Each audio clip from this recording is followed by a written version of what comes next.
అమెరికాని Donald Trump super power దేశంగా మారుస్తున్నాడా అంటే 100% నిజమండి.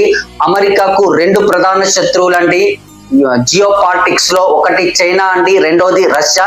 చైనా ఆర్థిక వ్యవస్థను దెబ్బతీయడానికి వెనిజులాను ఆక్రమించుకున్నాడండి. వెనిజులా నుంచి చైనాకు పెట్రోల్ కావచ్చు, అదే విధంగా బంగారము, రాగి సప్లై అవుతుంది. అదే విధంగా మిగతా లాటిన్ అమెరికా దేశాలు కనుక తీసుకున్నట్టయితే చిలీ నుంచి రాగి, మెక్సికో నుంచి వెండి, బొలివియా నుంచి లిథియం చైనాకు సరఫరా అవుతుందండి. 2000 సంవత్సరంలో లాటిన్ అమెరికా దేశాలు 80% బంగారం కావచ్చు, రాగి కావచ్చు, లిథియం కావచ్చు, వెండి కావచ్చు, పెట్రోలు అమెరికాకు ఎగుమతి చేస్తే 2025 సంవత్సరం వచ్చేసరికి 80% ఎగుమతులు చైనాకు చేస్తున్నాయండి.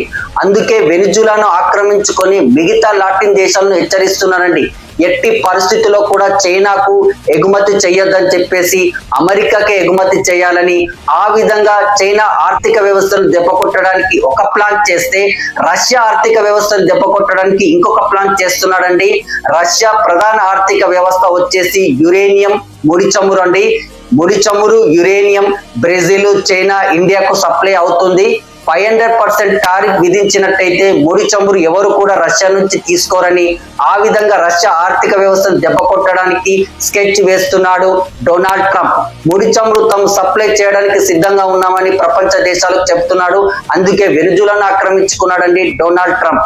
మొత్తం మీద ఇరాన్ కూడా గుత్తాధిపత్యం సాధించడానికి ఇరాన్ పైన కూడా దాడి చేసేందుకు సిద్ధమవుతున్నాడు డొనాల్డ్ ట్రంప్. అక్కడ న్యూక్లియర్ కి సంబంధించిన యురేనియం ప్రాజెక్ట్ ఉంది. అదే విధంగా ఇరాన్ నుంచి 20% గ్లోబల్ మార్కెట్ జరుగుతుందండి.